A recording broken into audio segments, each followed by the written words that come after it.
আসলে কি রাষ্ট্রপতি পদত্যাগ করছেন কিনা, আইনি প্রক্রিয়া কি, পরবর্তী রাষ্ট্রপতি কে হচ্ছেন, সবকিছু নিয়ে কাইন্ডলি একটু জানান। আপনি নিজেই বললেন যে এটা একটা গুঞ্জন শোনা যাচ্ছে, তো গুঞ্জন তো গুঞ্জনই, আর এটা যদি ঘটনা হয় সেটা তো আমরাও দেখব। সরকারের মহলে কি তথ্য আছে? আপনি বললেন যে এটা একটা গুঞ্জন, না, গুঞ্জন বলি না, গণমাধ্যমে খবর এসেছে।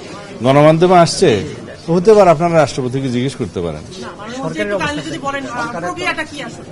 প্রক্রিয়াটা না, এটা রাষ্ট্রপতি সাংবিধানিকভাবে ইনি পদত্যাগ করতে চাইলে অথবা স্বাস্থ্যগত কারণে যে কোনো কারণে চাইলে তার সেটা অপশন আছে, কিন্তু আমরা তো জানি না।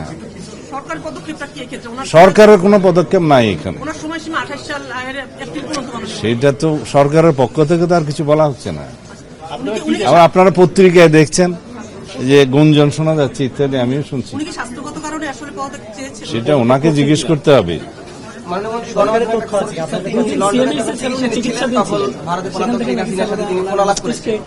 না, উনি চিকিৎসাতে কিছুদিন আগে বিদেশে গিয়েছিলেন, তো চিকিৎসা তো নিতেই পারে।